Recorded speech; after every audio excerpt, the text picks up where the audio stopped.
this lusty joust, this contest of tit for tat, You are a pervy, self-entitled creep. That's it. That's all. A creep.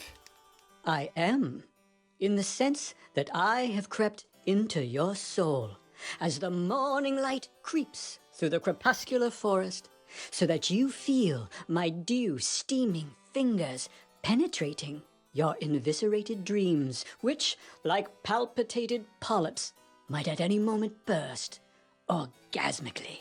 I've asked you to leave me alone 100 times, and either you don't listen or you just don't fucking care. This isn't persistence, this is stalking.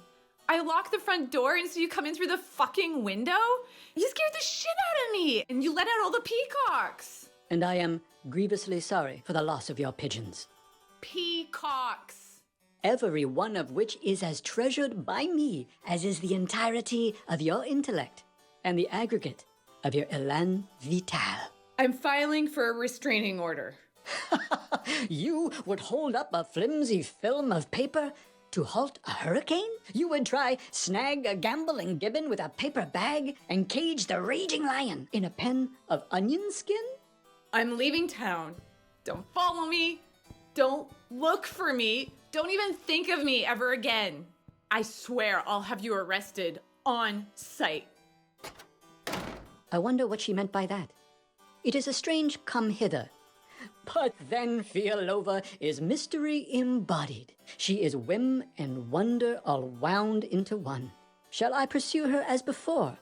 Or instead drive through my own ribs the barbed hook of hope unfollowed, and so hoist myself like a side of beefcake to dangle in love's butcher shop window? I could ask father for his advice. He is quite sage on the matters of love. Oh, what shall I do? Oh, where should I go?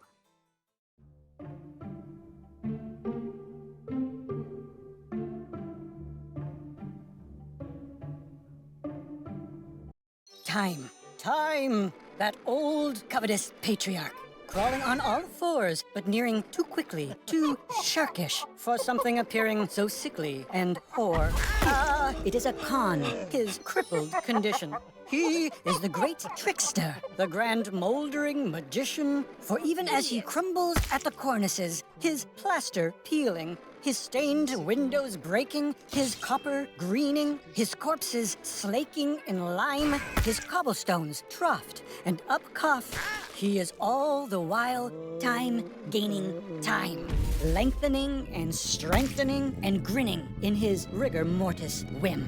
Though he licks at my neck and trips this progress of love, I will not be hindered. He does not dissuade, for his huffing approach is a reminder of my remainder. I smell in his breath the death of the narcissus flower. I taste in it my own future starvings. I sense the vegetal coolness of the grave, its twilight dew, and the tickle of flies that swarm like smaller starlings. I will die someday, and so will you, Fialova.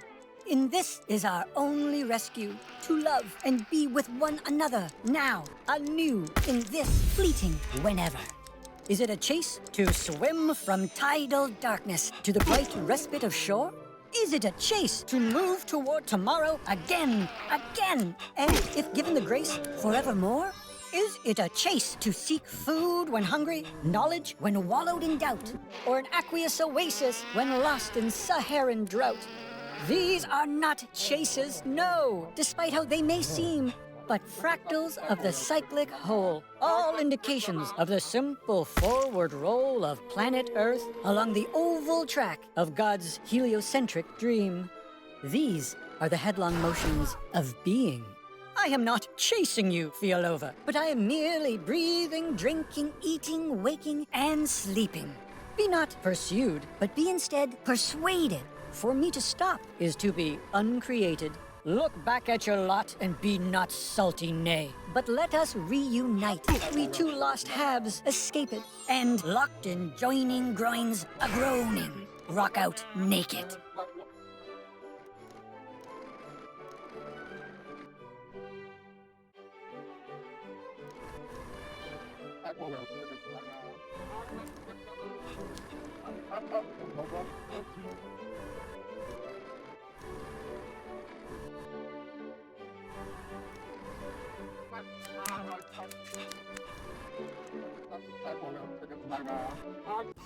Oh, yes.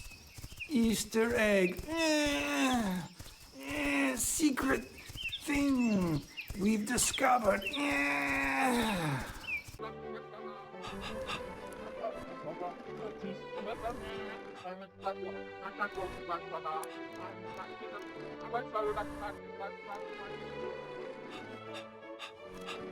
Ooh.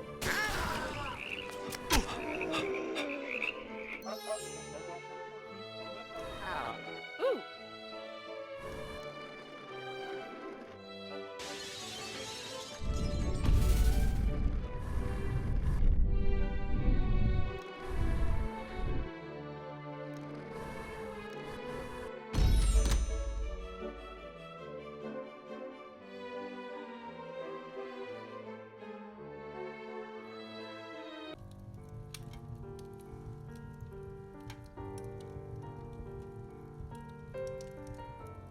Oh, that's good. Oh, Well, I know it's made for a woman, but I wonder if it's strong enough for a man. Father, once again, the sun darkens your doorway. Damn. You look surprised to see me. I feel surprised to know you. I am here to pick your brain. A strangely formal way for a vulture to start his meal. Whatever is grandmother raging about today? Shrinkflation. Although personally I think 900 milligrams of Adderall is still more than enough for a single day. But, what do I know? Father, I seek counsel on a matter of love. Fialova resists my overtures. Ah, and if she can't get past the overture, how will you ever introduce the first act? Exactly. Listen, Max, I was rather hoping you'd drop this feel-over business on your own, but I suppose I have no choice but to let you in on a little family secret. It will be a bitter pill to swallow. Perhaps you should vet a path for it. Here, drink this. Poison! Oops, it is. Quick, dilute it with this. It's the same poison! Did I not pour from a different bottle? What was I thinking? I am intoxicated. Only time will tell if it's a fatal dose or if I should serve you 3 the next time you visit. What does that mean? It means we must be patient, Max. Now walk with me. I have a tale to tell. In my youth, I was the wildest of bucks, the buckiest of bucks, and I bucked to my heart's content. Yes, I did quite a bit of bucking. And it was during that period of balls-to-the-wall buckery that I met Fialova's mother. She was the spitting image of your current object of desire. I swear by the beatific needle-sharp tits of Saint Teresa that Fialova's mother was, at the same age, her identical twin. Identical. I spent one glorious evening with her.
back broken Neanderthal.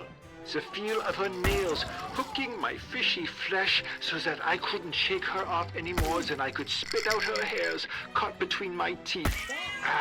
And I remember that look of greedy, pleasurable murder in her eyes. She knew I saw it. She knew we were tussling inside a sweating igloo, the igloo of impending death, polar bears circling us in the night. She knew our wrestling match was the roaring blaze that kept it all at bay, and that even if our fire burned us, we must let ourselves be burned. For just a few feet away was the closing void, and we could only stave it off by fucking, because there was nothing fucking else to do. My point is, my night with Fialova's mother was quite a divertissement. I remember the date precisely, August the 9th. And I'll tell you why I do. Though her mother left the country shortly thereafter, I later received word of Fialova's birth, which had occurred almost exactly 9 months to the day.